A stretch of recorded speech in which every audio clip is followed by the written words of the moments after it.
Our today's topic is registration of a partnership business.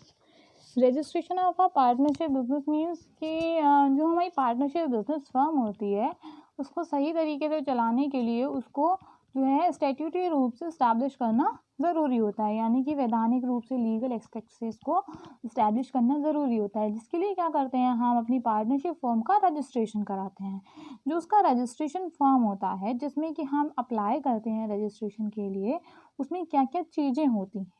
उन चीज़ों के बारे में बात करते हैं, यानी कि उसके कंटेंट की बात करते हैं। तो उसमें क्या होता है, सबसे पहली चीज़ होती है नेम ऑफ पार्टनरशिप बिजनेस, यानी कि उसमें क्या होता है कि हमारी पार्टनरशिप बिजनेस का नेम, हमारे फर्म का जो भी नाम होता है वो हमारा नाम होता है। लोकेशन बिजनेस की, कि हमारे बिजनेस का लोकेशन क्या है, कहाँ पे इस्टेब्लिश है,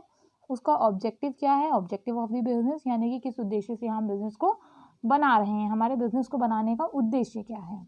name, address and profession of the partners, जो भी हमारे पार्टनर्स हैं, जो भी लोग हमारे प्रॉफिट एंड लॉस को शेयर करने वाले हैं, जो भी पार्टनर्स हमारे हैं, वो सभी पार्टनर्स का नाम, उनका पता यानी एड्रेस, और वो क्या काम करते हैं, उनका प्रोफेशन क्या है, इस चीज़ की भी जानकारी उसमें होनी चाहिए। इसके अलावा कितनी अमाउंट किस पार्टनर ने इन्वेस्ट की है उसकी जानकारी भी इसमें होनी चाहिए, यानी कि amount of investment by each partner, हर एक पार्टनर के द्वारा की गई, किसी एक के द्वारा नहीं बल्कि सभी के द्वारा की गई जो भी इन्वेस्टमेंट है, जो भी अमाउंट है, उसकी पूरी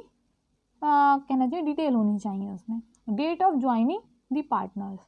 कौन से पार्टनर ने किस दिन ज्वाइन किया, कौन सी डेट को किस पार्टनर ने ज्वाइन किया है, उसकी डेट भी होनी चाहिए। Starting date of partnership business, partnership business को स्टार्ट करने की डेट क्या है, आप किस दिन से बिजनेस को शुरू कर रहे हैं, उसकी तारीख भी रजिस्ट्रेशन फॉर्म के एप्लीकेशन फॉर्म में होनी चाहिए। इसके बाद अगर हम बात करें कि अगर हम मान लीजिए पार्टनरशिप फर्म का रजिस्ट्रेशन नहीं कराते हैं, ज़रूरी ही क्यों है, अगर हम ना कराएं रजिस्ट्रेशन तो case to the other partners, third party, recovery of credit sale, arbitration is not possible, chance of quickly dissolution and cheating with other partners। अगर हम पार्टनरशिप फर्म का जो है रजिस्ट्रेशन नहीं कराते हैं तो इससे क्या होता है, हमारा जो हमारे बाकी सारे पार्टनर्स हैं उनके संग चीटिंग हो सकती है, अदर पार्टनर्स के संग चीटिंग हो सकती है, फर्म जो है क्विकली डिसॉल्यूट हो सकती है, यानी कि वो ख़त्म हो सकती है, समाप्त हो सकती है आसानी से। आर्बिट्रेशन इसमें पॉसिबल नहीं है। जो क्रेडिट सेल यानी कि उधार में जो हम सामान को बेचते हैं उसकी रिकवरी होने की संभावना कम हो जाती है, क्योंकि अगर फर्म रजिस्टर्ड नहीं होती है तो फर्म किसी के ऊपर लीगली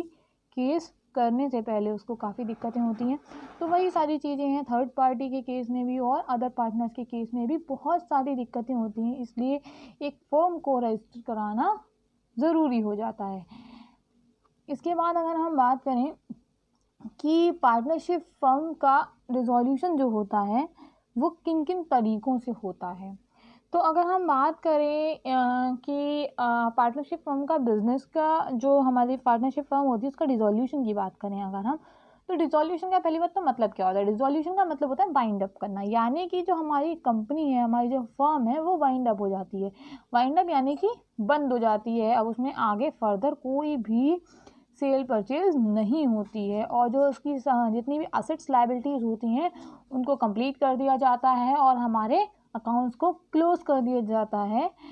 और आगे ये जो बिज़नेस है ये एग्जिस्ट नहीं करता है, इसका कोई भी अस्तित्व नहीं होता है। डिसॉल्यूशन कब होता है, डिसॉल्यूशन तब होता है जब कोई भी पार्टनर जो होता है कैंसिल को वो जो कॉन्ट्रैक्ट होता है उसको कैंसिल करना चाहता है, या फिर जो हमारी डीड होती है उसमें दिया गया टाइम, जैसे कि हमने पहले भी डिस्कस किया था कि पार्टनरशिप डीड कितने टाइम की है उसका